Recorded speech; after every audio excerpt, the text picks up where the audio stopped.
अभी तो सिर्फ 10 दिन हुए थे चंद्रयान 3 को लॉन्च हुए और चंद्रयान निकल पड़ा पृथ्वी छोड़कर। जी हाँ दोस्तों, चंद्रयान अब चंद्रमा की हाईवे की ओर निकलने के आखिरी पायदान पर है। आज यानी कि 25 जुलाई 2023, जी हाँ, 2 बजे से लेकर 3 बजे के बीच एक अर्थ बाउंड पेरिजी फायरिंग की जाएगी, जिससे अर्थ बाउंड ऑर्बिट मनोवर होगा, मतलब कि 5th ऑर्बिट मनोवर होगा। जैसे कि आप देख रहे हैं कि जब चंद्रयान को लॉन्च किया गया उसके बाद ये डायरेक्ट चंद्रमा पर नहीं पहुंच सकता था, क्योंकि इतना फ्यूल, इतना एफिशिएंसी चंद्रयान के पास नहीं थी। तो हमारे वैज्ञानिकों ने खोज करके इतना कम बजट में इस रॉकेट को लॉन्च किया, इस चंद्रयान 3 को लॉन्च किया, जिससे ये पृथ्वी के चारों ओर घूम घूम के यानी कि जो पृथ्वी के ऊपर स्पेसशिप का ग्रेविटेशनल फोर्स यूज़ करके ये चंद्रयान को 5 राउंड में पृथ्वी को घुमाया। इसके बाद चंद्रयान 4th कक्षा से 5वीं कक्षा में लाया जाएगा और चंद्रयान इस आखिरी ऑर्बिट में एंटर कर जाएगा, जैसा कि आप देख पा रहे हैं। और फिर यहीं से शुरू होगा सफ़र चंद्रमा तक जाने का और चंद्रयान 3 को लूनर ट्रांसफर ट्रायजेक्टरी में ट्रांसफ़र कर दिया जाएगा, जिससे चंद्रयान 3 का सफ़र अब चंद्रमा की ओर शुरू हो जाएगा। यानी कि जो लूनर ट्रांजेक्टरी यानी कि वो हाईवे जो पृथ्वी से चांद की ओर जाने के लिए बना हुआ है। जी हाँ दोस्तों, और इसकी मंजिल चंद्रमा पर खत्म होगी। दोस्तों, बेहद दिलचस्प है ये जानना कि किस प्रकार से इसरो के साइंटिस्टों ने अर्थ की ग्रेविटेशनल पुल का इस्तेमाल करके, लूनर ग्रेविटेशनल पुल का इस्तेमाल करते हुए चंद्रयान 3 को धरती से चंद्रमा तक भेजने का एक बेहतरीन जुगाड़ निकाला है। हम आपको एक्सप्लेनेशन करेंगे तो आप हैरान रह जाएंगे कि कितनी सटीक है हमारे साइंटिस्टों की कैलकुलेशन, और ये गणना पूरी तरह से एस्ट्रोनॉमिकल गणना है। और वो भी क्यों ना भाई, हमारा इतिहास कितना भी प्राचीन है, ये कैलकुलेशन और ये विद्या जो हमारे देश के अंदर है,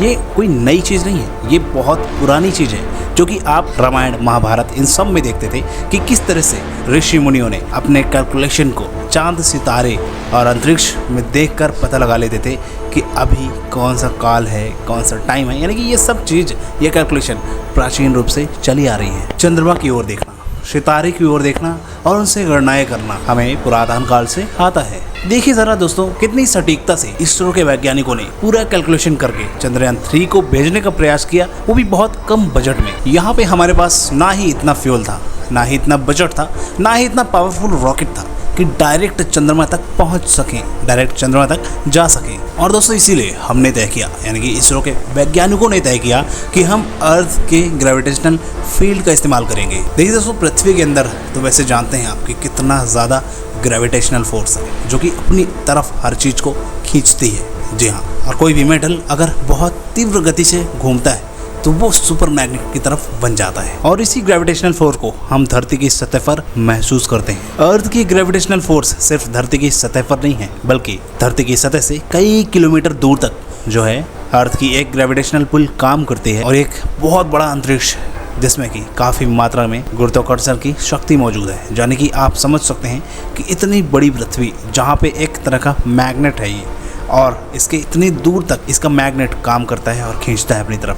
अब दोस्तों, जिस तरह से हम इस सैटेलाइट को पृथ्वी की ऑर्बिट में हम गोल गोल घुमा रहे हैं, तो ये क्यों घूम रही है, ऐसा क्यों हो रहा है? और दोस्तों, पृथ्वी के बाहर भी एक इनविजिबल पाथ बना हुआ जो कि हमें नज़र नहीं आता है, और इसी पाथ में ये सर्किट हर तरफ, चारों तरफ घूमती रहती है। सबसे पहले तो हम आपको समझा दें कि जो चंद्रयान 3 भेजा गया वो पृथ्वी से डायरेक्ट चंद्रमा पर नहीं जा सकता है, क्योंकि अगर डायरेक्ट चंद्रमा पर भेजेंगे तो हमें बहुत बड़ा पावरफुल रॉकेट बनाना पड़ेगा जो कि डायरेक्ट वहां तक पहुंच सके, जिसमें कि 3 से 4 दिन का समय लगता है। लेकिन यहाँ पे 42 दिन का समय लिया गया और कम बजट में इसको भेजा गया।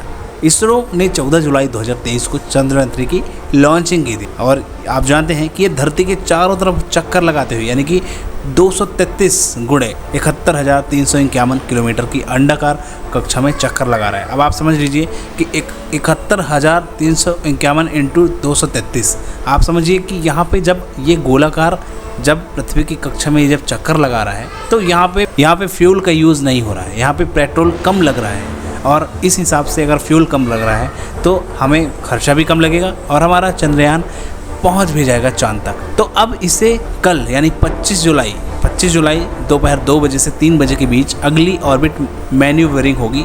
इसकी एपोजी 71,351 किलोमीटर से बढ़ाकर 1,00,000 किलोमीटर के आसपास की जाएगी, और ये अपने 5वें डायरेक्टरी में पहुंच जाएगा और 5वीं डायरेक्टरी में जाने के बाद इसे चांद की तरफ भेज दिया जाएगा, यानी कि वो हाईवे जो कि पृथ्वी से चांद की तरफ जाता है, और उस हाईवे में इस चंद्रयान को भेज दिया जाएगा।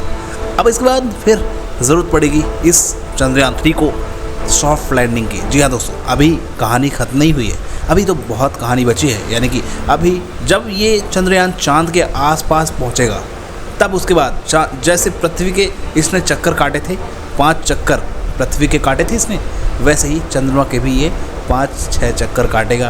दैन उसके बाद सॉफ्ट लैंडिंग होगी। पहले थोड़ा दूर जाके काटेगा, फिर थोड़ा और पास में जाएगा, फिर और पास, और ऐसे करके वो नज़दीक होते जाएगा। और इसके बाद इसकी होगी सॉफ्ट लैंडिंग। और जब सॉफ्ट लैंडिंग होने के बाद हमारा ना इसरो से कांटेक्ट नहीं टूटता है, तब हम इसे पूरी तरह से सफल मान लेंगे। और ये बिल्कुल सफल होगा, क्योंकि हमें अपने भारत पर गर्व है और हमें अपने इंडिया के लिए। आप इस वीडियो को एक बार लाइक ज़रूर करिएगा और सब्सक्राइब ज़रूर कर दीजिएगा चैनल को।